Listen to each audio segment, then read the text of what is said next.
میری 47 ہونے والی ہے, میری ایج میں حسن ابن علی کو زہر دے کر قتل کر دیا گیا تاکہ وہ نوبت ہی نہ آئے 49 ہجری میں کہ وہ جانشین بن سکیں. لیکن یہ اس امت کی بدبختی ہے کہ جب اہل بیت کا ذکر ہوتا ہے نا تو زیادہ ٹائم فضائل صحابہ پہ اور اس جسٹیفیکیشن پہ چلے جاتے ہیں کہ آج کی ڈیٹ میں صلح حسن منسوخ ہو چکی ہے.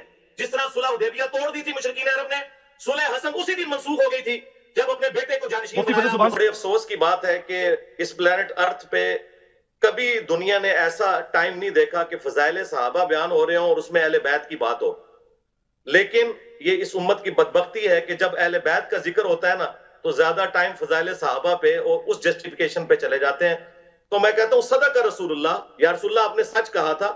یہ آپ نے ابو بکر کے بارے میں نہیں کہا تھا رضی اللہ تعالیٰ عنہ, نہ عمر کے بارے میں, نہ عثمان کے بارے میں, کہ میری امت میں عیسیٰ ابن مریم کی مثال مولا علی علیہ السلام والی ہے. کیونکہ حضور کو پتا تھا کہ یہ کام ڈالنا ہے چوتھے خلیفہ کے ساتھ ان لوگوں نے, تو چوتھے خلیفہ کی فضیلت کبھی بھی انہیں ہضم نہیں ہوگی. یہ بات حضور کو پتا تھی کہ جو اہل سنت کا منہج ہے, جو حق پر ہے, جو خلفۂ راشدین کو برحق مانتا ہے, اہل بیت کو برحق مانتا ہے, اور خلفۂ راشدین پر تان کرنے والوں کو وہ رافضی سمجھتا ہے, اس کے اندر یہ بیماری آ جائے گی کہ وہ جب بھی اہل بیت کا ذکر کریں گے تو آدھے سے زیادہ ٹائم فضائل صحابہ پہ لگائیں گے, لیکن جب فضائل صحابہ پہ بات کریں گے تو اہل بیت کا ذکر تک نہیں کریں گے. اور یہ تو ہماری برکت سے اب اہل بیت کانفرنسز ہو رہی ہیں, ورنہ پہلے صرف فضائل صحابہ کانفرنس ہوتی تھی. تو یہ بالکل غلط بات ہے کہ یہ سب کے لیے نہیں, اسپیسیفکلی مولا علی کے لیے. مسند احمد میں حدیث ہے, المجموع الکبیر طبرانی کے اندر اور مشکات کے اندر, کہ علی تیری محبت میں غلو کر کے جو ہے وہ گمراہ بھی ہوگا ایک فرقہ اور جہنم میں جائے گا, اور تجھ سے بغض رکھ کے بھی ہوگا. اب ہم نے محبت والے تو ہمیں ماشاءاللہ بچپن سے پڑھائے جاتے ہیں, یہ بغض والے کون سے؟ بغض والے وہ ہیں جو کہ محبت والوں کا رد کر رہے ہوتے ہیں. ان کے اندر پھر وہ اتنا غلو آتا ہے کہ انہیں چیزیں ہضم نہیں ہوتی. اب یہ جو بات کی صحیح بخاری میں جو مولانا صاحب نے حدیث پیش کی کہ نبی الاسلام سے جب پوچھا گیا سب سے بڑھ کر محبوب کون تھا, تو سب سے بڑھ کر محبوب بیوی سے بھی پوچھ لیں. سیدہ عائشہ کے بارے میں المستدرک للحاکم کے اندر حدیث موجود ہے. اما عائشہ سے کسی نے پوچھا بتائیے کہ نبی علیہ السلام کو اپنے صحابہ میں سب سے بڑھ کر محبوب کون تھا, تو انہوں نے کہا کہ فاطمہ سلام اللہ علیہا. بخاری مسلم میں حدیث ہے, فاطمہ میرے جگر کا ٹکڑا ہے. جب انسان کسی کی فضیلت بیان کرتا ہے نا تو اولاد کے بعد ہی اس کا ذکر کر رہا ہوتا ہے, یہ انڈرسٹوڈ ہوتا ہے. گھر والے پہلے نمبر پہ ہوتے ہیں. پھر انہوں نے پوچھا نہیں مردوں میں بتائیں, تو انہوں نے کہا کہ مردوں میں فاطمہ کا شوہر علی ابن ابی طالب, جو کہ کثرت سے روزے رکھنے والے اور شب بیداری کرنے والے تھے. الحمدللہ یہ میری ماں نے بیان کیا ہے سلام اللہ علیہا. تو یہ سارے فضائل ہیں, لیکن ہمیں دیکھنا چاہیے کہ جب اہل البیت کی بات ہو تو ہم اسپیسیفکلی اپنی گفتگو کو اس پہ رکھیں, اور دوسری طرف نہ ہم چل پڑیں, وہ ہمیں ضرورت نہیں ہے. وہ فضائل صحابہ ماشاءاللہ پچھلے 1000 سال سے فضائل صحابہ کانفرنسز ہی ہو رہی ہیں اور بڑا ذکر ہو چکا ہے اللہ کے فضل سے اس کے اوپر. اس وقت جو ہے اہل بیت کے حوالے سے کوشش ہے کریں کہ بھئی اہل بیت کے ساتھ جن لوگوں نے ظلم کیا, اہل بیت کے بارے میں تھا کہ میں تمہیں خوف دلاتا ہوں, میرے بعد ان کے ساتھ اس نے سلوک کرنا. غدیر کی حدیث میں تو اہل بیت کے حوالے سے ہمیں سینسٹیو ہونا چاہیے. یہ حدیث حضرت علی کے بارے میں ہی ہے. اور آخری میں حدیث بیان کروں جس کی 32 اسناد موجود ہیں جامع ترمذی میں. جی ایک تو ہے اللہ کا محبوب, جی ایک ہے اللہ کے محبوب کا محبوب. جی نبی علیہ السلام کے سامنے ایک بھونا ہوا پرندہ لایا گیا, اسے حدیث طائر کہتے ہیں. نبی علیہ السلام نے کہا اے اللہ میرے ساتھ اس شخص کو بھیج یہ پرندہ کھانے کے لیے جو اس مخلوق میں سب سے بڑھ کر تجھے محبوب ہے. اللہ اکبر. تو سیدنا علی رضی اللہ تعالیٰ عنہ تشریف لے آئے اور پھر ساتھ بیٹھ کے بھنا ہوا پرندہ کھایا. تو ایک اللہ کے محبوب ہے اور ایک اللہ کے محبوب ہے. الحمدللہ.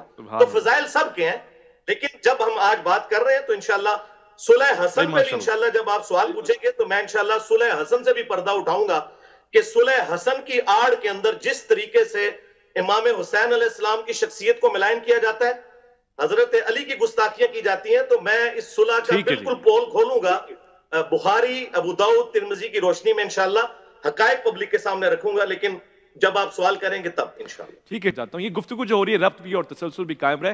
جنہیں صاحب آپ نے اب ظاہر بات سلحوں کی طرف آ رہی, ایک اچھا پیغام جائے گا, مگر ہم ان سلحوں کی شرائط پہ بات نہیں کرتے. اگر آپ کی ظاہر یقیناً آپ کی آنکھوں سے گزرا ہوگا, یہ شرائط کیا ہیں, ان پہ عمل درآمد ہونا اور پھر محبت اور اتفاق کا میل ہو رہا ہے, اس کو ذرا بیان فرما دیں. دیکھیں ویس بھائی، سب سے پہلے تو آپ سلو کو سمجھ لیں کہ سلو ہوتی کیا ہے. سلو کا مطلب ہی یہ ہے کہ دونوں طرف کی پارٹیز نے اپنا موقف رکھا اور کنسنسس کے ساتھ کوئی ڈاکومنٹ تیار ہوا. صلح ہوتی ہی اس وقت ہے جب شرائط طے پا جائیں.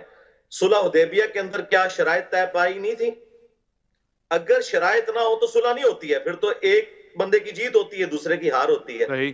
جب دونوں برابر کے لوگ آ جائیں تو صلح کرتے ہیں اور وہ شرائط طے کرتے ہیں. لہٰذا یہ آؤٹ آف کوسچن ہے کہ وہ شرائط ہے تھی یا نہیں تھی. جس طرح صلح حدیبیہ کی شرائط تھی، اس طرح صلح حسن کی بھی شرائط تھی. لیکن اس کے لیے یہ چیز یاد رکھیں کہ حسن ابن علی رضی اللہ تعالیٰ عنہ وعلیہ السلام نے جو یہ صلح کی ہے، یہ قرآنی حکم پر عمل کیا ہے. بعض لوگ سیدنا علی رضی اللہ تعالیٰ عنہ پر خفیہ تان کرتے ہوئے یہ کہتے ہیں کہ حسن ابن علی تو مولا علی علیہ السلام کو اپنے دور میں، دور خلافت میں کی گئی جنگوں سے روکتے تھے. بالکل یہ جھوٹ ہے، نعوذ باللہ من ذالک. اگر یہ بات ہوتی تو وہ جنگ جمل صفین نہروان میں مولا علی کے ساتھ شریک نہ ہوتے. وہ شریک رہے ہیں. صفین پارٹ 2 بھی سیدنا حسن ابن علی نے شروع کر دیا تھا. اچھا. بخاری شریف سے یہ جو حدیث بیان کی جاتی ہے نا کہ یہ میرا بیٹا سید ہے، یہ پوری حدیث جو ہے یہ اس کا آخری ٹکڑا ہے. یہ حدیث کافی لمبی ہے. یہ سٹارٹ اس سے ہوتی ہے کہ حضرت عمر بن عاص رضی اللہ تعالیٰ عنہ حضرت معاویہ رضی اللہ تعالیٰ عنہ سے کہتے ہیں کہ میں اپنے سامنے وہ لشکر دیکھ رہا ہوں کہ جب تک اپنے مخالفین کو بھگا نہ لے وہ یہاں سے ہلے گا نہیں. وہ لشکر مولا علی علیہ السلام کی روح نہیں لے کے آئی تھی، مولا حسن علیہ السلام جو مولا علی کے بیٹے تھے وہ لے کے آئے تھے. صحیح. ٹھیک ہے. یہ حدیثیں آدھی نہیں ہمیں پڑھنی چاہیے، پوری حدیثیں پڑھنی چاہیے. تو پھر حضرت معاویہ نے کہا کہ اگر یہ قتل و غارت ہوا تو پیچھے امت کا کیا بنے گا؟ تو حضرت عمر بن عاص نے کہا کہ ٹھیک ہے پھر میں پیچھے سے سنبھالوں گا. تو پھر اسی گفتگو کے دوران حضرت معاویہ نے کہا کہ کیوں نہ ہم حسن کے سامنے صلح پیش کریں، کچھ ہماری بات وہ مان لیں، کچھ ہم ان کی مان لیں. تو ساتھیوں نے کہا کہ مشورہ اچھا ہے. تو یہ صلح کی طرف جو آفر ہے یہ حضرت حسن نے نہیں کی. یہ جھوٹ ہے کہ حسن جو ہے وہ امن پسند تھے. امن جنگ کے اندر غزوہ بدر میں کیا رسول اللہ امن پسند تھے؟ جب جنگ ہوتی ہے اس وقت جنگ ہوتی ہے، اس وقت امن کی بات نہیں ہوتی. سورۃ الانفال میں ہے کہ اگر میدان جنگ میں مخالف تم سے صلح کی بات کرے تو اسے ایکسپٹ کر لو. تو حسن ابن علی صفین پارٹ 2 لڑنے آئے، لشکر لے کے آئے. حضرت معاویہ کو جب عمر بن عاص رضی اللہ تعالیٰ نے کہا کہ یہ تو نہیں لیں گے، ہم ان کو صلح آفر کرتے ہیں، انہیں پتا تھا کہ قرآنی حکم پہ اہل البیت عمل کریں گے.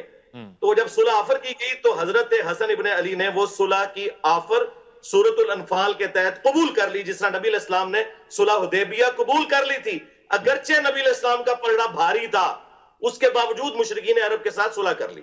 اچھا، یہ صلح کی تو ظاہر ہے وہ شرائط کیا تھیں؟ ان میں سے ایک تو بخاری میں رپورٹ ہوئی ہے، وہ ہے خمس کے حوالے سے، جو سورۃ الانفال میں آیا کہ مال غنیمت کا 5واں حصہ اہل البیت کو ملنا ہے. اس کے علاوہ 4 شرائط اور تھیں جو صحابہ کرام پر اہل سنت نے بہترین کتابیں لکھی ہیں. امام ابن عبد البر کی الاستیاب، امام ابن اثیر کی الاصابہ، اس کی شرح ابن حجر اسقلانی کی اسد الغابہ کی شرح الاصابہ شرح لکھی گئی، اسد الغابہ ابن اثیر کی کتاب تھی. ان کے اندر یہ شرائط موجود ہیں. نمبر 1، حضرت معاویہ رضی اللہ تعالیٰ عنہ اپنا جو دور حکومت ہے وہ خلفائے راشدین کے مطابق چلائیں گے. نمبر 2، اگر حسن ابن علی زندہ رہے تو وہ ان کے جانشین بنیں گے، ادروائز وہ امت کو شورا پر چھوڑیں گے. نمبر 3، حضرت علی کے جو ساتھیوں نے ہتھیار ڈال دیے ہیں اس جنگ کے بعد، ان کے ساتھ کوئی سلوک نہیں کیا جائے گا برا. اچھا. نمبر 4، جی، بنو امیہ کے ممبروں سے جو سب و شتم کا سلسلہ کیا گیا ہے حضرت علی کے اوپر، جو لوگ یہ کہتے ہیں یہ تنقید تھی، مسلم شریف میں 6229 نمبر حدیث ہے، ابو تراب پر لعنت کے الفاظ ہیں، وہ گالی سے بھی بڑھ کر لعنت کرتے تھے، نعوذ باللہ، ممبروں سے. 6229 صحیح مسلم، غدیر قم سے اگلی حدیث. اور 5واں رکھا گیا خمس. افسوس کے ساتھ ان 5 شرائط میں سے صرف 5ویں شرط پہ عمل ہوا ہے کہ حضرت معاویہ رضی اللہ تعالیٰ عنہ خمس دیا کرتے تھے. میں پورا ایک پروگرام بخاری مسلم سے کر سکتا ہوں کہ کس طریقے سے ان شرائط کی دھجیاں بکھیری گئیں. سب سے بڑی بات یہ ہے کہ حضرت حسن ابن علی کو زہر دے کے قتل کیا گیا. مصنف ابن ابی شیبہ میں آتا ہے کہ انہیں زہر دے کے شہید کیا گیا 47 ایئرز کی ایج میں. میری 47 ہونے والی ہے، میری ایج میں حسن ابن علی کو زہر دے کر قتل کر دیا گیا تاکہ وہ نوبت ہی نہ آئے 49 ہجری میں کہ وہ جانشین بن سکیں. اللہ اکبر. اور وہ جو بخاری حدیث ہے سید والی وہ اسی حدیث میں آتا ہے کہ خمس ہوگا اور اس کے بعد وہ راوی حدیث کہتے ہیں کہ حضور کی پیش گوئی پوری ہوئی کہ میرا یہ بیٹا سید ہے. اس کی وجہ سے مسلمانوں کے دو بڑے گروہوں میں صلح ہوگی. دو عظیم گروہ جو ہے نا وہ عظیم عربی میں ہے وَلَهُمْ عَذَابٌ عَظِيمٌ بھی آتا ہے, اس سے مراد بڑا ہے. عظمت والا گروہ وہ ہوتا ہے جو خلیفہ راشد کے ساتھ ہو. ہاں جی. دوسرے گروہ کے بارے میں بخاری میں حدیث ہے 2812 وَيْحَ مَارْ تَقْتُلُهُ الْفِئَةُ الْبَاغِيَةُ يَدْعُوهُمْ إِلَى اللَّهِ وَيَدْعُونَهُ إِلَى النَّارِ. وائے عمار افسوس تجھے ایک باغی جماعت قتل کرے گی, تو انہیں اللہ کی طرف بلائے گا, وہ جماعت جہنم کی طرف بلائے گی. تو جو جماعت جہنم کی طرف بلا رہی ہو نا اور خلیفہ راشد سے بغاوت کرنے والی ہو وہ عظمت والی نہیں ہوتی, وہ بڑی جماعت تھی. یہاں عظیم کا مطلب بڑا گروہ ہے. اور حضور نے فرمایا میرا بیٹا یہ سید ہے, یہ سید ہے, یعنی یہ بڑے پن کا مظاہرہ کرے گا. سب کچھ ہوتے ہوئے یہ اپنی پوست دستبردار ہوگا. اور آخری میں حدیث بیان کر دوں کنکلوڈ کرنے کے لیے. ابو داؤد میں 4131 نمبر حدیث ہے جسے شیخ البانی شیخ زبیر علی زئی دونوں صحیح کہتے ہیں. یہ پورا پول کھول دے کہ کس طرح حسن ابن علی کہ قتل کے بینیفیشری کون ہوئے, حسن ابن علی کو قتل کروانے والے کون لوگ تھے. مقدام بن عادی کرب کہتے ہیں کہ میں حضرت معاویہ رضی اللہ تعالیٰ عنہ کے پاس شام میں حاضر ہوا. اسی دوران حسن ابن علی کی شہادت کی خبر جب پہنچی تو میں نے پڑھا انا للہ و انا الیہ راجعون. اس وقت جو سامنے حاکم بیٹھے ہوئے تھے انہوں نے کہا کہ تو حسن کی موت کو مصیبت شمار کرتا ہے. اللہ اکبر, نعوذ باللہ نعوذ باللہ. تو مقدام بن مادی کرب کو غصہ آ گیا. وہ انہوں نے انجینئر صاحب کی ویڈیوز نہیں دیکھی ہوئی تھی, انہوں نے نبی الاسلام کی صحبت کی ہوئی تھی. انہوں نے کہا کہ میں حسن کی موت کو مصیبت نہ جانوں کہ نبی الاسلام زانوں پر ایک طرف حسن کو بٹھاتے تھے دوسری طرف حسین کو, کہتے تھے حسن مجھ سے ہے, حسین علی سے ہے. واضح ہو گیا. بس میں نے انجینئر صاحب جو گفتگو سنی ہے, تاریخ نہیں ہے 4131 میں نے انجینئر صاحب جو گفتگو سنی اس وقت جو آپ بیان فرما رہے ہیں, جو روایات آپ بیان فرما رہے ہیں, اور بڑے دل سے میں نے ظاہر سنا ہے سب کچھ, اور آپ کو سچ بتاؤں تو دل چیدہ چیدہ ہوا ہے. میں تو یہ کہہ رہا ہوں کہ اللہ کرے یہ سب چیزیں سچ نہ ہوں, اور میں سن کے بھی محسوس نہیں ہو رہا. ظاہر ہے میں یہ سارے آپ حوالے بھی دے رہے ہیں ریفرنس. آخری جملے یہ ہیں کہ آج کی ڈیٹ میں صلح حسن منسوخ ہو چکی ہے. جس طرح صلح حدیبیہ توڑ دی تھی مشرکین عرب نے, صلح حسن اسی دن منسوخ ہو گئی تھی جب اپنے بیٹے کو جانشین مفتی فضل زبان صاحب کی طرف میں آ جاتا ہوں. مفتی صاحب جو کچھ ہم سن رہے ہیں کانوں کو یقین نہیں آتا. تک کے لیے صلح حسن کو منسوخ کر دیا. وہ کہہ رہے ہیں صلح منسوخ ہو چکی ہے, شرائط پہ عمل درآمد نہیں ہوا. آپ ذرا بیان فرمائیں. بسم اللہ الرحمن